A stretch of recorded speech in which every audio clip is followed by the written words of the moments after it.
పరిశుద్ధ గ్రంథమైన బైబిల్లోనట 8810 వాగ్దానాలు పరిశుద్ధ గ్రంథమైన బైబిల్లో ఉన్నాయట. Praise the lord.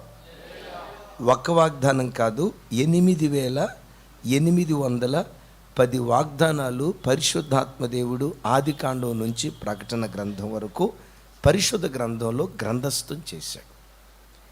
ఈరోజు మీతో నేను పంచుకోబోయే మాట యోసేపు జీవితంలో నుంచి కానీ మన వ్యక్తిగత జీవితంలో నుంచి కానీ వాగ్దానాలు నెరవేర్చబడాలంటే మనం ఏం చేయాలి? పాత నిబంధనలో ఉన్న వాగ్దానాలకు అసలు మనం హక్కుదారులమా కాదా? మూడవది, ఏ దేవుడైతే వాగ్దానం చేశాడో వాగ్దానం చేసిన దేవుడు ఎలాంటివాడు?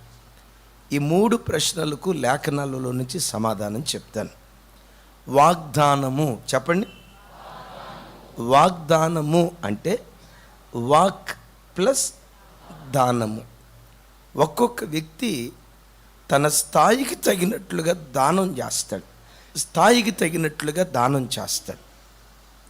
ఇప్పుడు అక్కడ కోటీశ్వరుడు ఉన్నాడు, మధ్యతరగతి ఆయన ఉన్నాడు, పేద ఆయన ఉన్నాడు. ఈ ముగ్గురు దగ్గరికి ఒకే భిక్షగాడు వచ్చాడు. భిక్షాందేహి అన్నాడు. పేదవాడు ఎంత దానం చేస్తాడు? 10 రూపాయలు చేశాడు అనుకోండి. మధ్యతరగతివాడు ఎంత దానం చేశాడు? 50 రూపాయలు అనుకోండి. కోటీశ్వరుడు ఎంత దానం చేస్తాడు? 5 రూపాయల. నిజమే, కొంతమంది కోటీశ్వరులకు మహా పిసినారితనం ఉంటుంది, అది కూడా నిజమే. కానీ దాతృత్వం కలిగిన వ్యక్తి ఏ వ్యక్తి అయినా తన స్థాయికి తగినట్లుగా దానం చేస్తాడు. ఈ సృష్టి అంతటిలో ఆగర్భ శ్రీమంతుడు మన ఆరాధ్య దైవం ప్రభు అయిన యేసుక్రీస్తు వారు. అపోస్తుడైన పౌలు గారు అంటారు కదా, శ్రీమంతుడగు దేవుడు అంటాడు. చెప్పండి. ఈ సర్వ సృష్టిలో ఆగర్భ శ్రీమంతుడు, అత్యంత శ్రీమంతుడు ఎవరు? ఎందుకు? బంగారం ఆయిందే, వెండి ఆయిందే, ఆకాశం ఆయిందే, భూమి ఆయనదే. మనం కలిగి ఉన్న ప్రతిదీ దేవుడిచ్చింది. ఈ దేవుడు ఎవరంటే శ్రీమంతుడగు దేవుడు. మరి శ్రీమంతుడగు దేవుడు కూడా దానం ఇచ్చాడు. ఏది దానంగా ఇచ్చాడో తెలుసా? తన వాక్కునే దానముగా వాగ్దాన రూపంలో దేవుడు మనకు అనుగ్రహించాడు. పాత నిబంధనలో కానీ క్రొత్త నిబంధనలో కానీ 8810 వాగ్దానాలు 10 వాగ్దానాలను దేవుడు చేశాడు.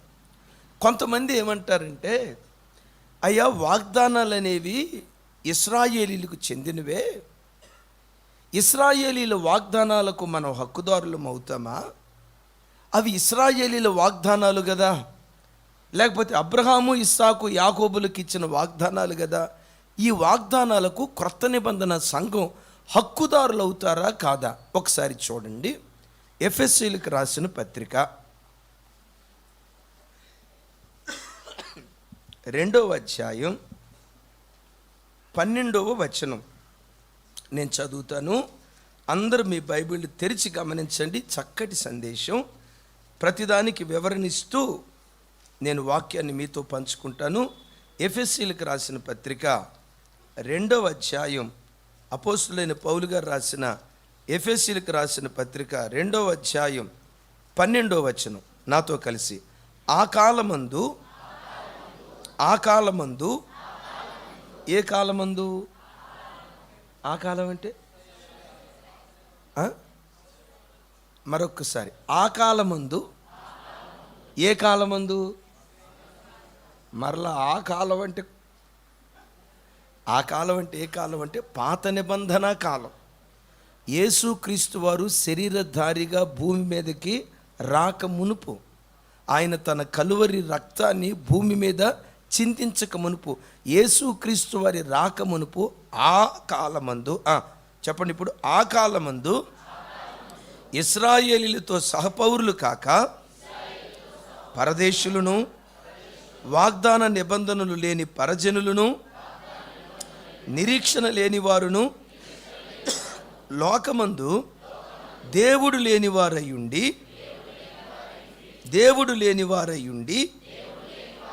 క్రీస్తుకు దూరస్థులమై ఉంటిమని మీరు జ్ఞాపకం చేసుకునుడి. అయినను క్రీస్తు రక్తము వలన సమీపస్థులమై ఉన్నాము. ఇదే ఎఫెసీయులకు రాసిన పత్రిక 3వ అధ్యాయం 6వ వచనం చదువుతాను.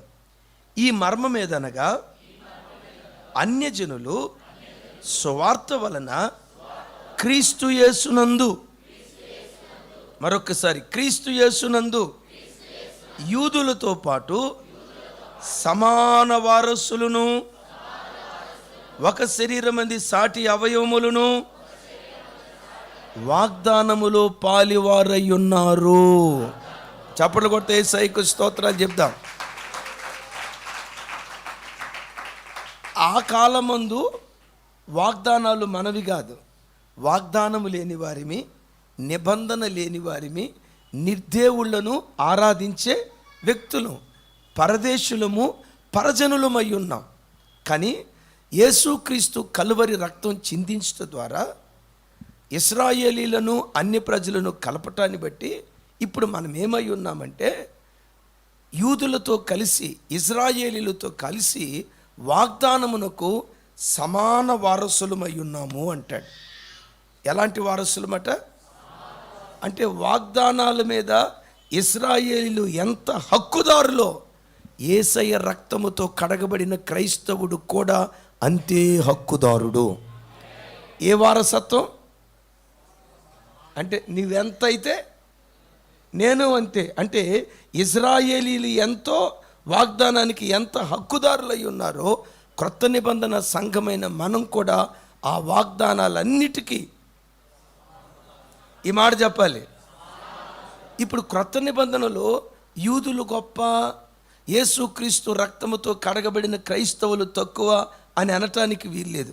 యేసయ్య రక్తం మనకెంత గొప్ప ఆధిక్యత ఇచ్చిందంటే యూదులతో కూడా సమాన వారసులుగా, హక్కుదారులుగా మనలను మార్చింది. మరొకసారి ఆమెన్. ఇంకొక విచిత్రం చెప్పంటారా? అబ్రహాముతో చేసిన వాగ్దానానికి అబ్రహాము ఒక్కడే హక్కుదారుడయ్యాడు. దావీదుతో చేసిన వాగ్దానానికి దావీదే హక్కుదారుడయ్యాడు. యాకోబుతో చేసిన వాగ్దానానికి యాకోబు ఒక్కడే హక్కుదారుడయ్యాడు. నా మాట మీకు అర్థమైందా? ఒక్కొక్కరితో ఒక్కొక్క వాగ్దానాలు చేశాడు. యోసేపుతో ఒక వాగ్దానం చేశాడు. ఏమని? నీ పన లేచి నిలవబడుతుంది. తతిమ 11 పనలు. సౌండ్ పెంచాలా?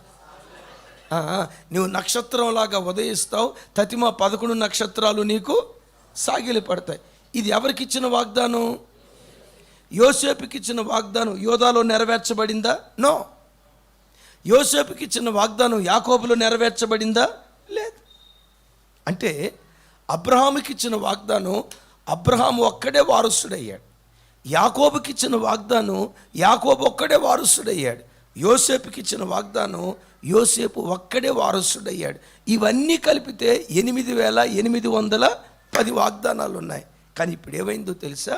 యేసుక్రీస్తు రక్తము ద్వారా 8810 వాగ్దానాలకు మనం హక్కుదారులమై ఉన్నాము.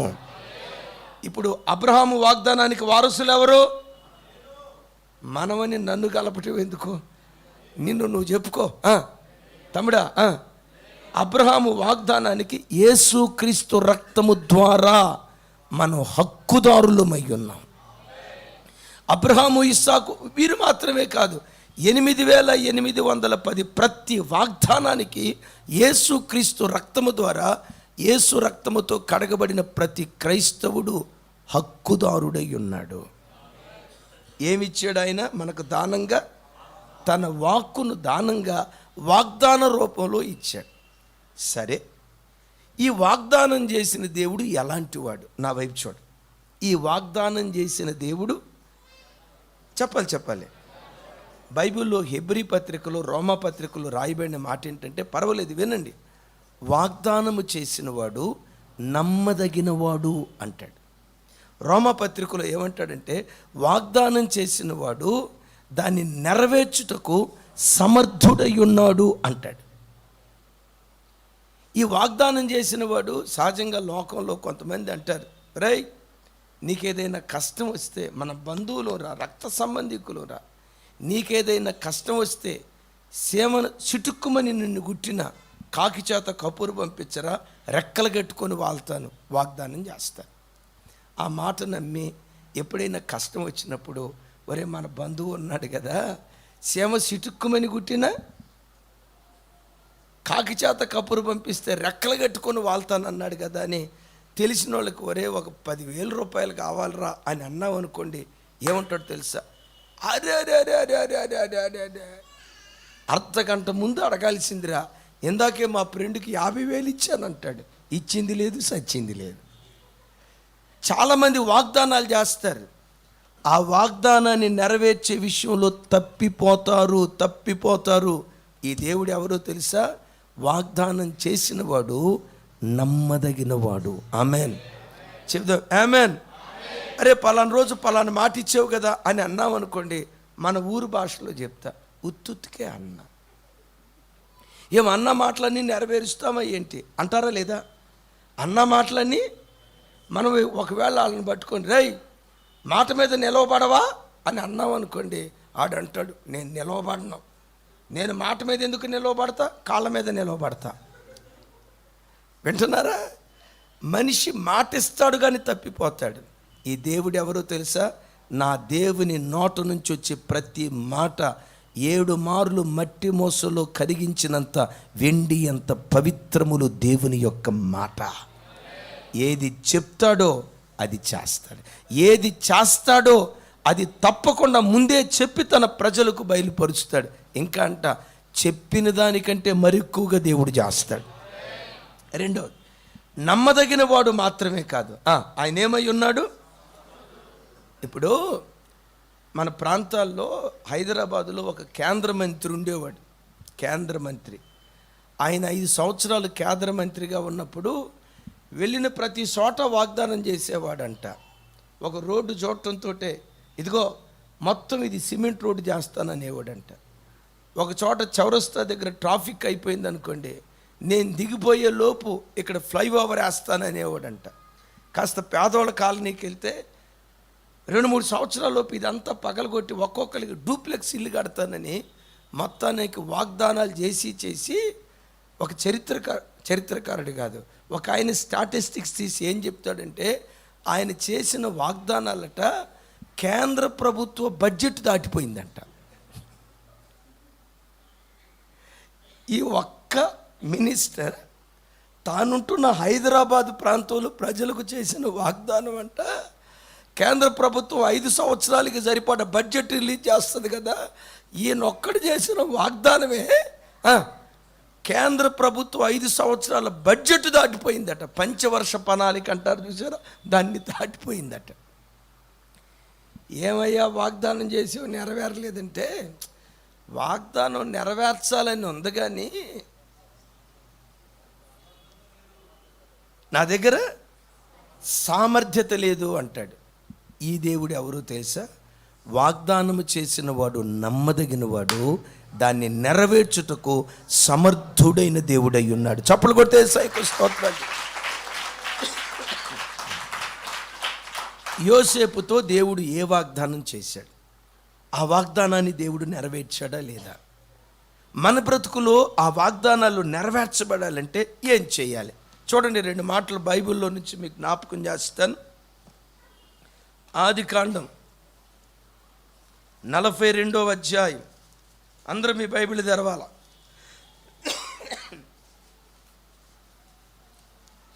ఆదికాండం 42వ అధ్యాయం 6వ వచనం.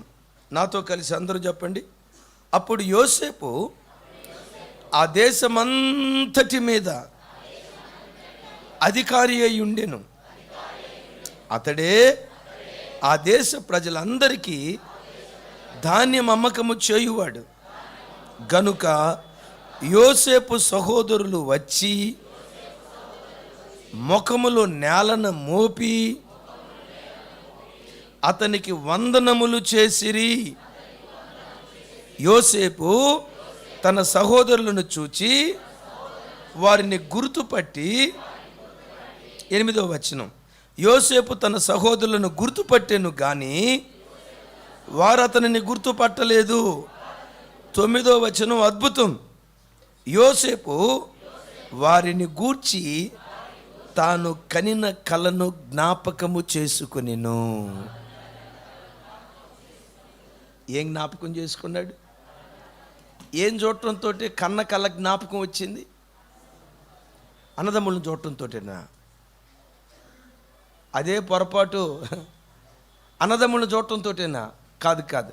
అన్నదమ్ముళ్ళు ముఖము నేల మీద మోపి యోసేపు ఎదుట సాగిలపడి నమస్కారం చేస్తూ ఉంటే అప్పుడు దేవుడు తనకిచ్చిన కలను జ్ఞాపకం చేసుకుంటున్నాడు. కొంచెం గట్టిగా చెప్దాం. అది యోసేపుకు దేవుడిచ్చిన కళ అనే కంటే కూడా యోసేపుతో దేవుడు చేసిన వాగ్దానం. దైవజనమ, నీవు రక్షించబడిన నాట నుండి నేటి వరకు ఏ వాగ్దానాలు అయితే దేవుడు నీకు ఇచ్చాడో, బైబిల్ చదువుతున్నప్పుడు ఇది నీ వాగ్దానం, నీ జీవితంలో నేను నెరవేర్చబోతున్నాను, ఇది నీ వాగ్దానం అని వాక్యం చదువుతున్నప్పుడు ఆత్మదేవుడు నీ హృదయములో ఏ వాగ్దానాన్ని బట్టి నీ హృదయాన్ని ప్రేరేపించాడో ఖచ్చితం ఏదో ఒక రోజు తప్పకుండా ఆ వాగ్దానాన్ని దేవుడు నెరవేరుస్తాడు. ఎందుకో తెలుసా? వాగ్దానం చేసిన వాడు నమ్మదగిన వాడు, దాన్ని నెరవేర్చుటకు. ఇంకొక మాట కూడా ఇక్కడ చెప్తాను. యోసేపుకు ఆ పన లేచి నిలవబడ్డట్లు, పన ఎదుట 11 పనలు సాగిలు పడ్డట్లు ఏ వయసులో ఆ కళ వచ్చింది? 17వ సంవత్సరంలో. అంటే వాగ్దానం చేసింది 17వ సంవత్సరంలో వాగ్దానం చేశాడు. వాగ్దానం నెరవేర్చబడింది 22 సంవత్సరాల తర్వాత 39వ సంవత్సరంలో ఈ వాగ్దానం నెరవేర్చబడింది. చప్పట్లు కొట్టు దేవునికి స్తోత్రాలు. అంటే మీతో నేను చెప్పే మాట, నీతో దేవుడు చేసిన వాగ్దానం నీవు మరిచిపోతావేమో, కానీ వాగ్దానం చేసిన దేవుడు మరిచిపోడు. మరచిపోవుటకు ఆయన అన్యాయస్తుడైన దేవుడు. మరోసారి, మరచిపోవుటకు అన్యాయస్తుడైన దేవుడు. ఇక్కడ ఇంకో మాట కూడా చెప్తాను. యోసేపుకు 17వ ఏట ఇచ్చిన కళ ఏంటి? అతని పొలం లేచి నిలవబడ్డట్లు 11 పనులు సాగిలు పడ్డట్లు. అంటే తన ఇంటిలో అధికారిగా ఉంటాడు అన్నట్లుగా బయలుపరిచాడు. నీ అన్నదమ్ముల మధ్యలో శిరస్సుగా ఉంచుతాను అని వాగ్దానం చేశాడు. కానీ ఇక్కడేమని రాసిందో తెలుసా? ఐగుప్తు దేశమంతటికి అధికారిగా దేవుడు నిలవబెట్టాడు. ఐగుప్తు దేశం అంతటికి శిరస్సుగా ఉంచుతానన్నాడా? యాకోబింటికి శిరస్సుగా ఉంచుతానన్నాడా? చెప్పంటారా? ఆయన నీకు చేస్తానని చెప్పేది కొంచెమే, చేసేది ఎక్కువగా చేస్తాడు. కొంతమంది మాటలు కోట్లు దాడతాయి, మాటలు ఎక్కువ చెప్తారు. ఏమండి? మాటలు ఎక్కువ చెప్తారు, ఉండదు అక్కడ సరుకు. అది చేస్తారా, ఇది చేస్తారా? ఆ మధ్య ఒక ఆయన అన్నాడు, నరేంద్ర మోడీ గారు ప్రధానమంత్రి అయినప్పుడు ఒక్కొక్కల అకౌంట్లో ఈ పిచ్చి మహారాజులంతా ఎక్కడెక్కడోళ్ళంతా అకౌంట్ ఓపెన్ చేసుకొని అద్భుతం ఇప్పుడు సుమారుగా 700 రోజుల నుంచి కళ్ళు కాయలు కాసేటట్లుగా ఎదురు చూస్తూ ఇక చూడటమే. ఈ దేవుడు ఎవరో తెలుసా? కొంచెమే చెప్తాడు, చెప్పిన దానికంటే ఎక్కువగా చేస్తాడు. గట్టిగా స్తోత్రాలు చెప్దాం. నమ్మండి. ప్రతిరోజు 8810 వాగ్దానాలకు యేసుక్రీస్తు రక్తము ద్వారా నేను హక్కుదారురాలునై ఉన్నాను. గట్టిగా చెప్దాం. నేను హక్కుదారుడనై ఉన్నానని ప్రతి దినం ఆ వాగ్దానాలను జ్ఞాపకం చేసుకోవాలి. వాగ్దానం వచ్చినప్పుడల్లా ఇది నా బ్రతుకులో నెరవేర్చబడుతుందా అని అనుకోవద్దు. వాగ్దానం చేసిన వాడు నమ్మదగిన వాడు, దాన్ని నెరవేర్చుటకు సామర్థ్యత కలిగిన సమర్థుడైనటువంటి దేవుడు. ఇప్పుడు కొన్ని మాటలు చెప్తా. ఈ వాగ్దానాలు మన జీవితాల్లో నెరవేర్చబడాలంటే మనం 4 పనులు చేయాలి. ఒకటి, ఓర్పుతో కూడుకున్న విశ్వాసం వాగ్దానం పట్ల మనకు ఉండాలి. ఏ విశ్వాసం? ఓర్పుతో కూడుకున్న విశ్వాసం ఆ వాగ్దానం పట్ల మనం కలిగి ఉంటే వాగ్దానం చేసిన నమ్మదగిన దేవుడు తూచా తప్పకుండా ఆ వాగ్దానాన్ని నెరవేరుస్తాడు. ఇక్కడ మన ఉప్పల్లో చర్చి పెట్టేటప్పుడు నా హృదయంలో ప్రభు ప్రేరేపించిన ప్రేరేపణ ఏంటో తెలుసా? సోరారంలో జరిగిన పరిచర్య కంటే ఇక్కడ రెట్టింపు మహిమతో కూడుకున్న పరిచర్య దేవుడు జరిగించబోతుంది. ఇది రాత్రికి రాత్రి జరగదు, రాత్రికి రాత్రి జరగదు. ఈరోజు వాగ్దానం కొన్నిసార్లు దేవుడు వెంటనే చేస్తాడు, ఆయన ఏదైనా చేయగలుగుతాడు. ఏ వాగ్దానమైనా నీ జీవితంలో నెరవేర్చబడాలంటే ఓర్పుతో కూడుకున్న విశ్వాసం నీకు ఉండాలి. మరోసారి చెప్దాం ఆమేన్. ఇందాక నేను చెప్పే కదా, యోసేపుకు వాగ్దానం చేసింది ఏ వయసులో? వాగ్దానం నెరవేర్చబడింది ఏ వయసులో? అంటే ఎంతకాల వ్యవధి పట్టింది? ఓపిక నీకుండాలే కానీ నిన్నొక ప్రభంజనంలాగా దేవుడు మారుస్తాడు, నిన్నొక విప్లవంలాగా దేవుడు నిలవబెడతాడు. ఏ వాగ్దానం అయితే చేశాడో ఓర్పుతో విశ్వాసంతో కనిపెట్టు. అదే మాట హెబ్రీ గ్రంథంలో అంటాడు. చూడండి, అందరూ చూడాలి. హెబ్రీలకు రాసిన పత్రిక నేనే చదువుతాను, చూడండి. 6వ అధ్యాయం హెబ్రీలకు రాసిన పత్రిక 6వ అధ్యాయం 13వ వచనం నుంచి 16వ వచనం వరకు నాతో కలిసి. దేవుడు అబ్రహామునకు వాగ్దానము చేసినప్పుడు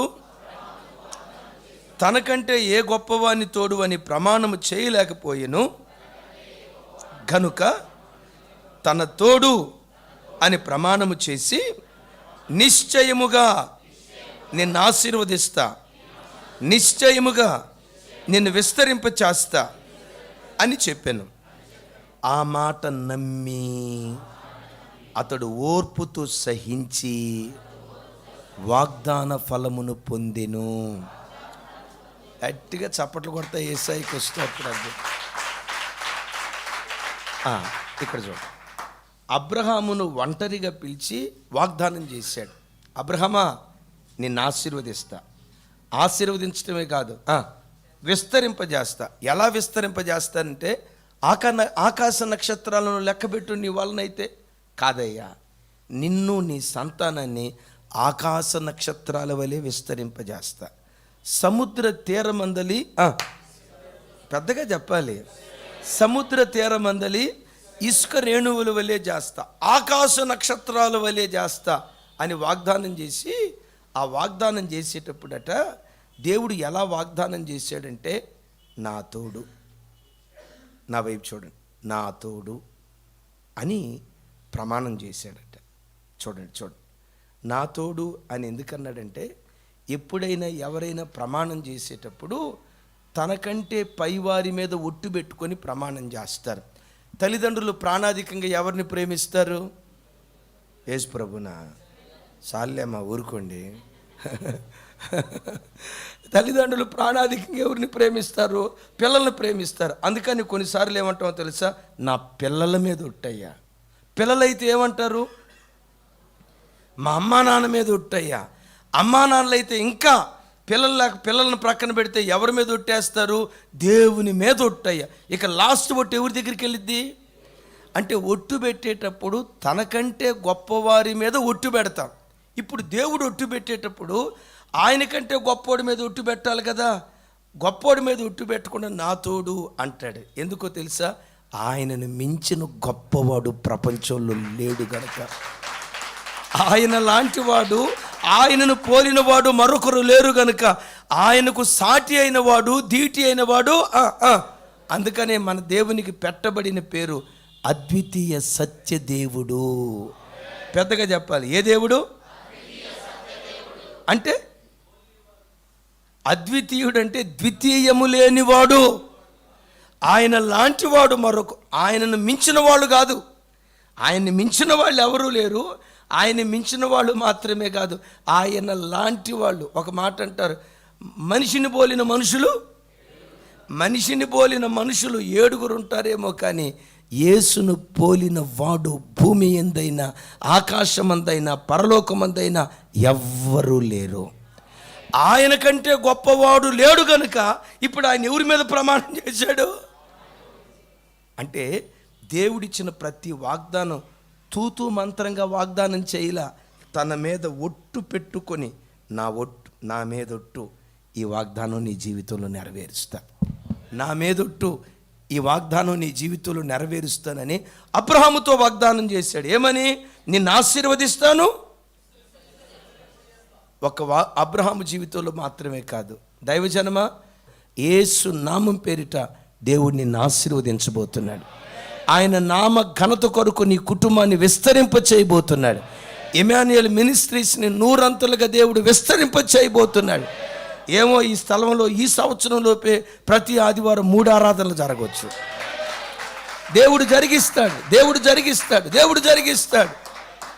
అయితే ఆశీర్వదిస్తాను, విస్తరింపజేస్తాను. ఎట్లా విస్తరింపజేస్తాను అన్నాడు? ఆకాశ నక్షత్రాలు, సముద్ర తీరమందలి. మిమ్మల్ని ఒక మాట అడుగుతా, ఇంత పెద్ద వాగ్దానం చేసి అబ్రహాముకు దేవుడు తన మహాగొప్ప కృపను బట్టి వాగ్దానం చేసిన దాని ప్రకారం 100 మంది పిల్లల్ని ఇచ్చాడు. అవునా కాదా? కాదు తమ్ముడా, అబ్రహాము బ్రతికున్న దినాల్లో ఏమని వాగ్దానం చేశాడు? ఆ ఒక్కడిని కూడా వెంటనే ఇచ్చాడా? చరిత్రకారులు చెప్తారు, 75వ సంవత్సరంలో ప్రభు దగ్గరికి వస్తే అబ్రహాము తనకు కుమారునిచ్చింది.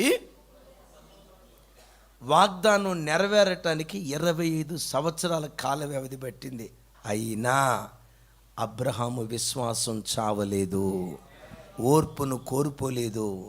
ఓర్పుతో కూడుకున్న విశ్వాసం కలిగిన వాడై ఈ సంవత్సరం దేవుడు కార్యం చేస్తాడని 25 సంవత్సరాలు ఎదురు చూశాడు. ఆ నిరీక్షణ అబ్రహామును సిగ్గుపరచలేదు. ఆ ఒక్కని చూసి కూడా ఏమనుకున్నాడు తెలుసా? అబ్రహాం ఒక్కడు కాదు, అబ్రహాముగా మారకమును ఒకప్పుడు ఆయన పేరేంటి? అబ్రహాము అంటే అర్థం ఏంటో తెలుసా? జనములకు తండ్రి అని అర్థం. ఎవరికి చెప్పాలి? పేరు మార్చుకున్నాడు, జనములకు తండ్రి అని పెట్టుకున్నాడు. చూడండి ఈరోజు ఏంటో తెలుసా?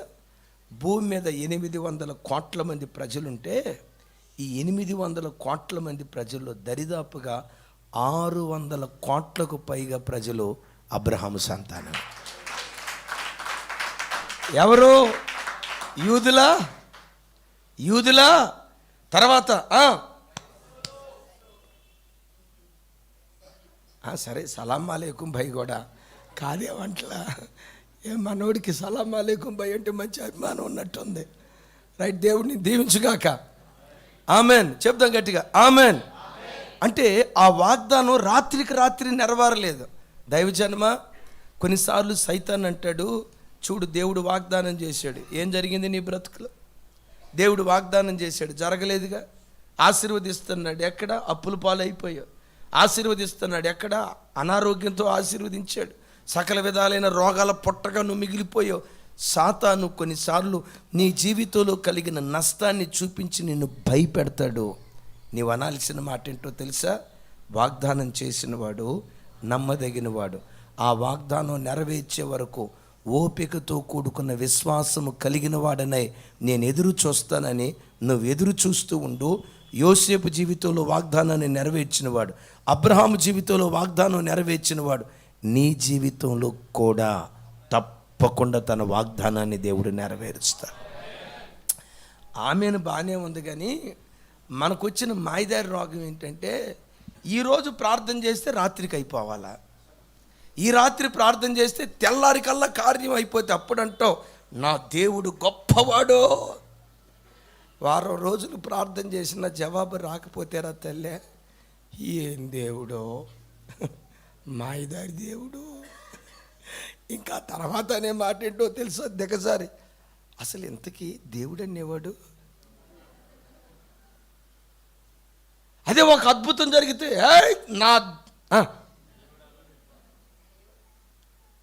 నేనంట, నీ శరీరం ఉడికిపోయినా నీలో ఉన్న విశ్వాసం మాత్రం చావనివ్వకు. ఏ రోజుకైనా నా తల దేవుడు పైకెత్తుతాడు. ఏ రోజుకైనా నా కన్నీళ్లు దేవుడు తుడుస్తాడు.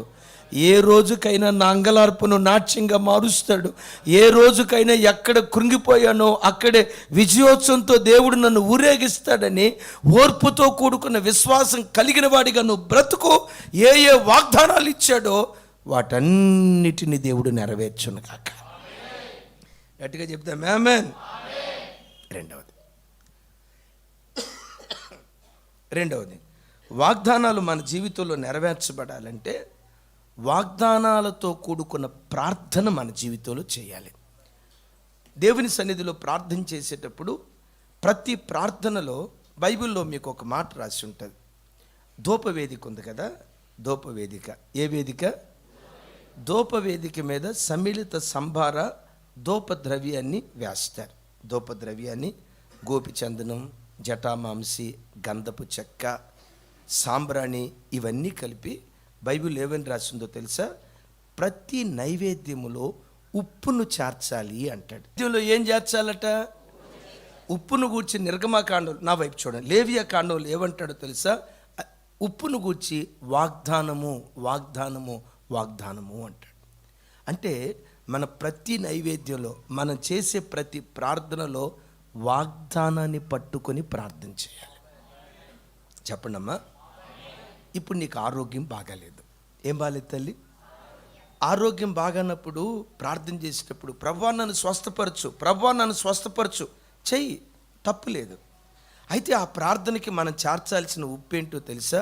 స్వస్థపరచు యెహోవాను నేనే అని వాగ్దానం చేసావు కదా, ప్రభువా నన్ను స్వస్థపరచు, నేను పొందిన దెబ్బల చేత మీరు స్వస్థత పొందితిరి అని వాగ్దానం చేశారు కదా, ప్రభువా వాగ్దానాన్ని నెరవేర్చని ప్రార్థన చేసే ప్రతిసారి వాగ్దానాన్ని ఎత్తి పట్టుకొని ప్రార్థన చేయాలి.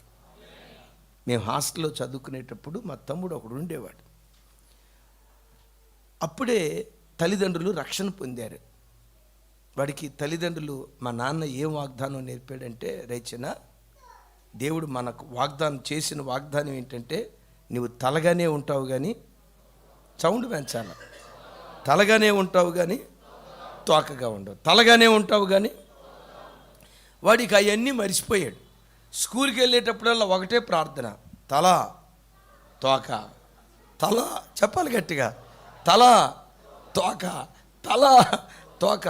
తలగా ఉంచుతానన్నావు, తోకగా ఉంచవద్దు, తల తోక అని అంటే హాస్టల్ పిల్లలు వాడిని ఎగతాళిగా ఏం చేసేవాళ్ళు తెలుసా? రేయ్ తోకగాడు వచ్చాడు, రేయ్ తలగాడు వచ్చాడు, ఎగతాళి చేసేవాడు.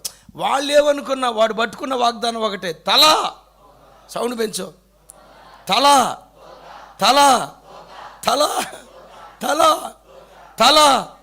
ఇదే ప్రార్థన చేసుకునేవాడు. నేను అప్పుడప్పుడు వింటా ఉండండి, ఈడేంటారు తల తోక తల తోక తల తోక. అద్భుతం ఏంటో తెలుసా? 7వ తరగతిలో వాడే స్కూల్ ఫస్ట్ వచ్చేసాడు. ఆ బ్లాక్ బోర్డులో వాడి పేరు రాశారు, ఆ తమ్ముడు పేరు రాశారు.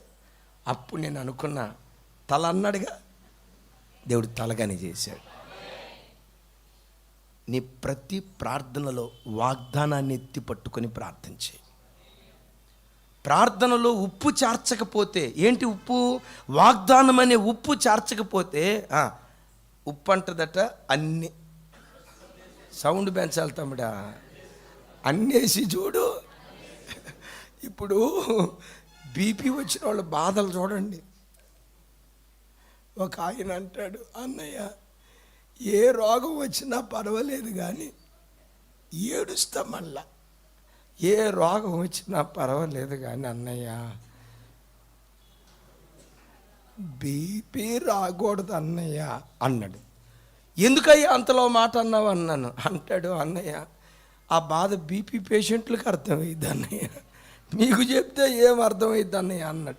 పర్లేదయ్యా నేను అర్థం చేసుకుంటా చెప్పులే అయ్యా అంటే, అన్నయ్య ఏ కూరలో కూడా ఉప్పు వేయకూడదు అన్నయ్య, ఉప్పు లేని కూరలు తింటా ఉంటే చెత్త తిన్నట్టే ఉంటుంది అన్నయ్య.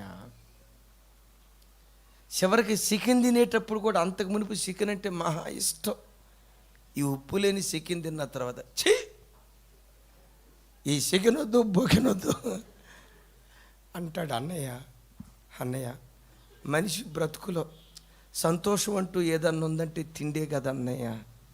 తిండే కదా అన్నయ్య, రిటైర్మెంట్ అయిపోయా, కావలసినంత డబ్బు ఉంది, కానీ తిందామంటే బీపీ అంటది, ఏయ్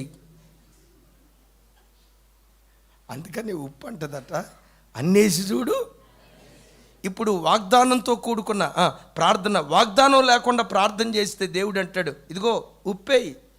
ఏంటా ఉప్పు? వాగ్దానం అనే ఉప్పును చేర్చు.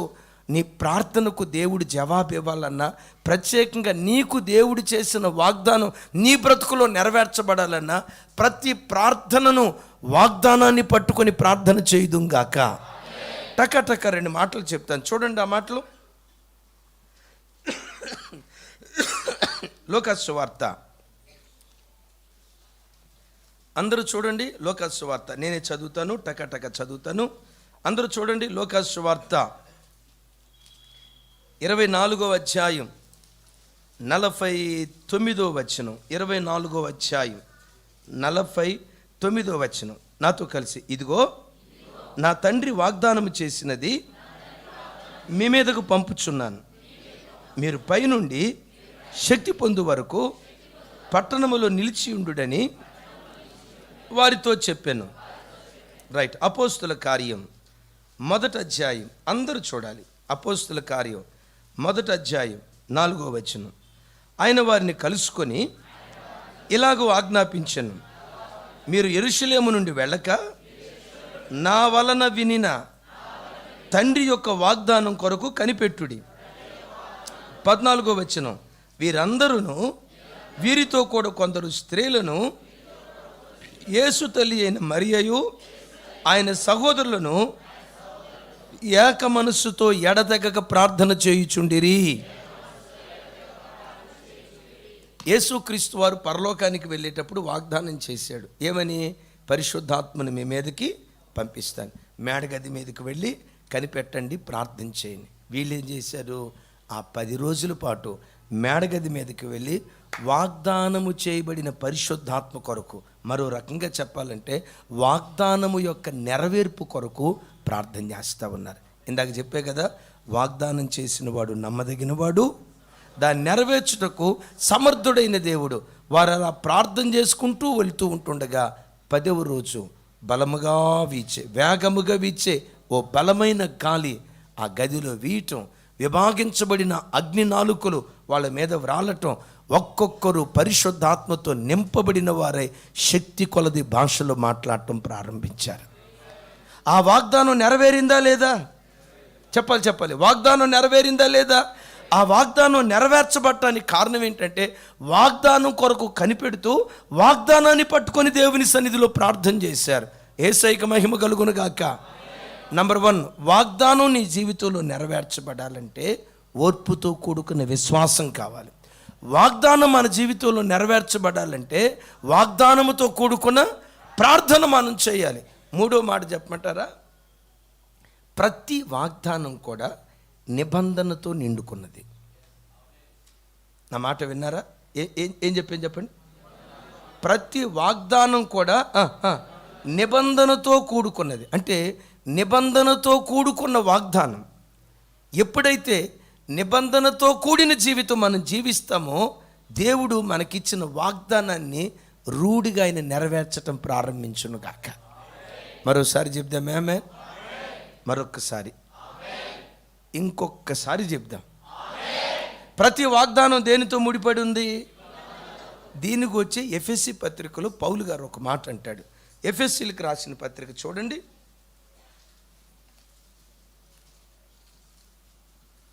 ఎఫెసీలకు రాసిన పత్రిక 6వ అధ్యాయం మొదటి 3 వచనాలు నాతో కలిసి. పిల్లలారా, ప్రభువునందు మీ తల్లిదండ్రులకు విధేయులయుండుడి, ఇది ధర్మమే. నీకు మేలు కలుగునట్లు నీ తల్లిని తండ్రిని సన్మానించు, అప్పుడు నీవు భూమి మీద దీర్ఘాయుష్మంతుడు అవుతావు. ఇది వాగ్దానముతో కూడుకున్న ఆజ్ఞలలో మొదటిది. దేవుడు ఇశ్రాయేలు ప్రజలకు వాగ్దానం చేశాడు, ఏమని? నీకు మేలు చేస్తా, ఆమెన్. నువ్వు దీర్ఘాయుష్మంతుడు అవుతావు, ఆమెన్. ఒక ఇశ్రాయేలీలకు మాత్రమే కాదు, బిడ్డలారా నా వైపు చూడండి, మేలు వెంబడి మేలు దేవుడు నీకు చేయునుగాక. నీ ఆరోగ్య విషయంలో మేలు చేయునుగాక. నీ ఉద్యోగ విషయంలో దేవుడు మేలు చేయునుగాక. నీ గర్భాన పుట్టిన నీ పిల్లల విషయంలో నా దేవుడు మేలు చేయునుగాక.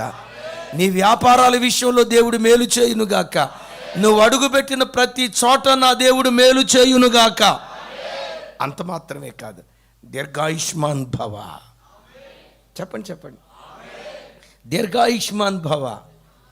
దీర్ఘాయుష్మాన్ భవ అన్నంత మాత్రాన దీర్ఘాయుష్మంతులు గారంట. నీకు మేలు కలుగును గాక అన్నంత మాత్రాన మేలు కలగదట, అనాలి విశ్వాసంతో.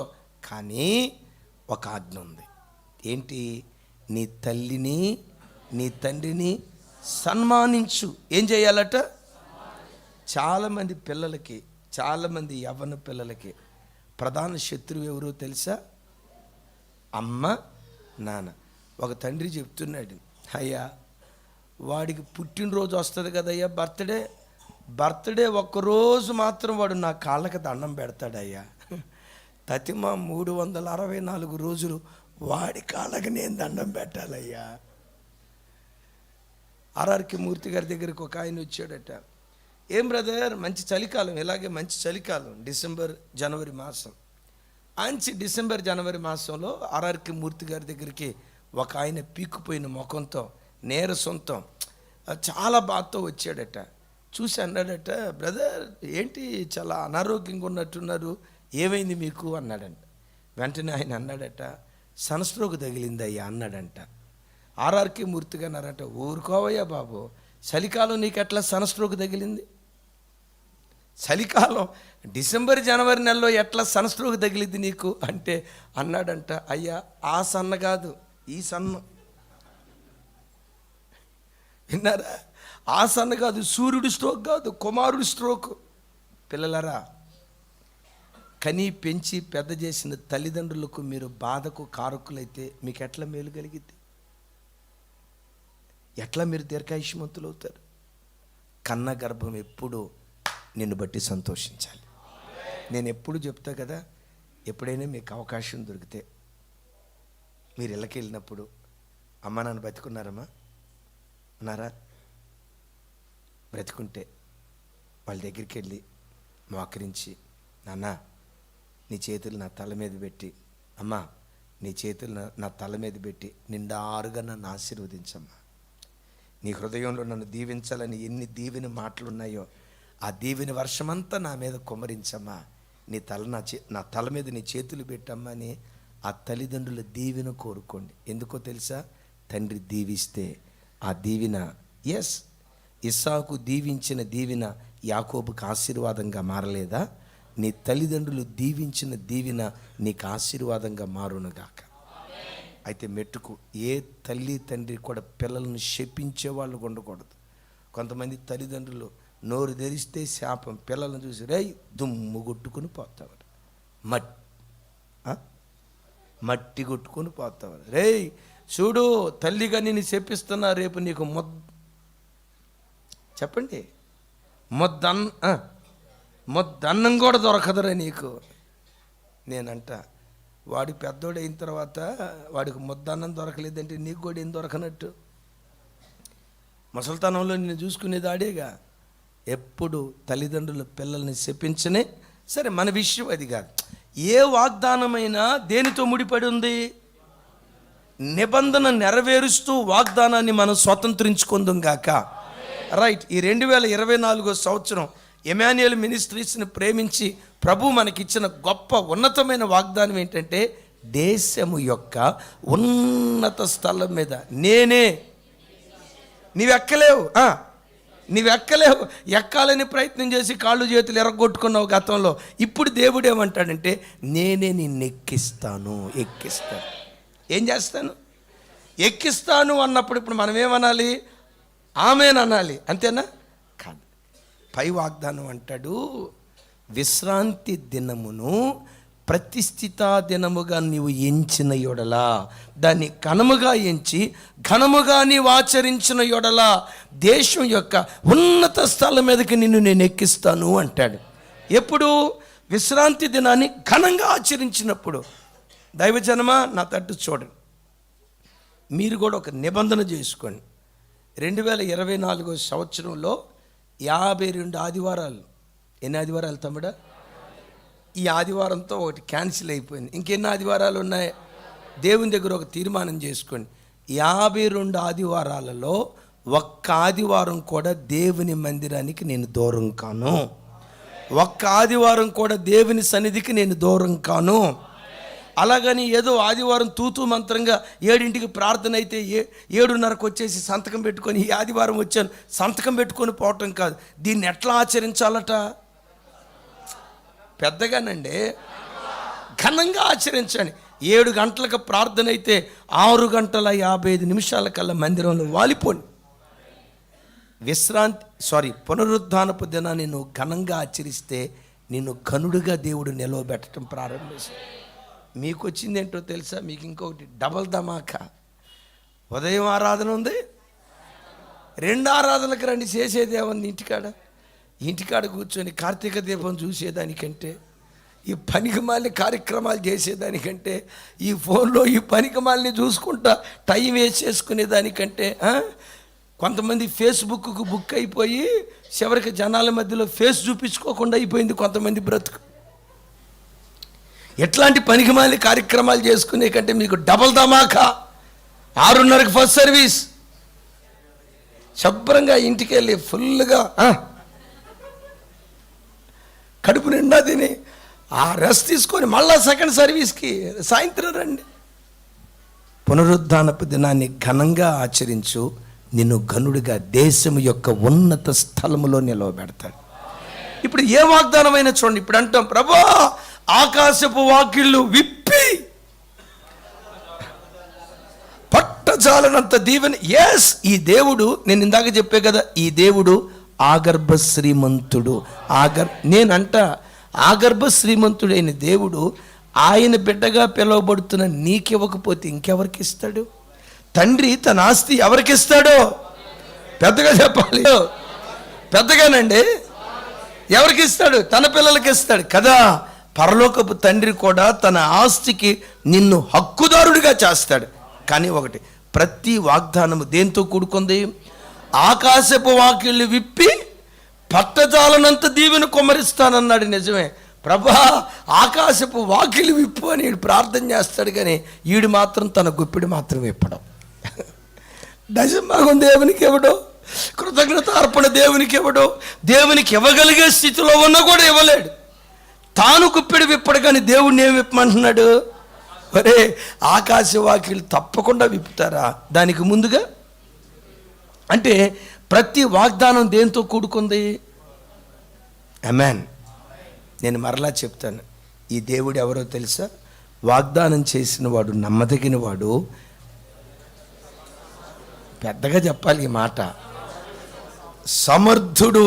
ఎవరైనా వాగ్దానం నెరవేర్చబడాలంటే ఆఖరి మాట 3 నిమిషాలు చెప్పి ముగిస్తా. చూడండి, కొరింథీయులకు రాసిన 2వ పత్రిక,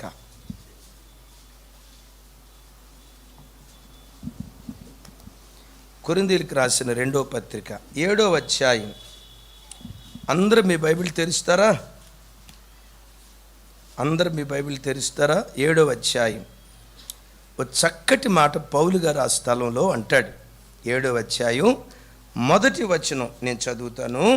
నాతో కలిసి అందరూ ఈ మాట చెప్పండి. ప్రియులారా, మనకు ఈ వాగ్దానములు ఉన్నవి గనుక దేవుని భయముతో పరిశుద్ధతను సంపూర్తి చేసుకొనుచు శరీరమునకును ఆత్మకును కలిగిన సమస్త కల్మషము నుండి మనలను పవిత్రులనుగా చేసుకొందుము. గట్టిగా చెప్పాలి ఆమేన్. ప్రియులారా, ఇన్ని వాగ్దానాలు మనకున్నాయి. ఎన్ని?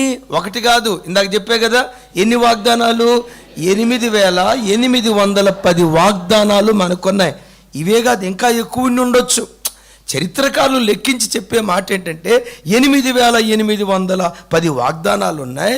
ప్రియులారా, ఇన్ని వాగ్దానాలు మనకున్నాయి గనుక ఈ వాగ్దానాలు మన జీవితంలో నెరవేర్చబడినట్లుగా భయముతో పరిశుద్ధతను సంపూర్తి చేసి ప్రాణాత్మ శరీరాలకు కలిగిన కల్మషము నుండి విడుదల పొంది మనం పవిత్రులుగా మార్చబడుదుము గాక.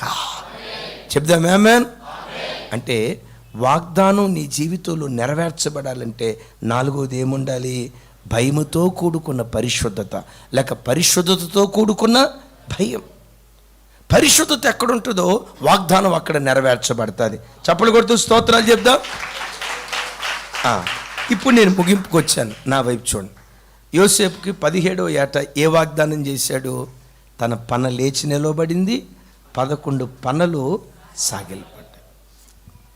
22 సంవత్సరాల తర్వాత తన తోబుట్టువులంతా వచ్చి ముఖం నేల మీద మోపి సాష్టాంగపడి నమస్కారం చేస్తుంటే అక్కడ రాయబడిన మాట, యోసేపు దేవుడు తనకిచ్చిన కళ అంటే కళనే కంటే కూడా థ్యాంక్ యూ, ఆ వాగ్దానాన్ని జ్ఞాపకం చేసుకొని, దేవా ఈ వాగ్దానం నెరవేర్చేవు కదా, స్తుతిస్తున్నాడు, జ్ఞాపకం చేసుకున్నాడు.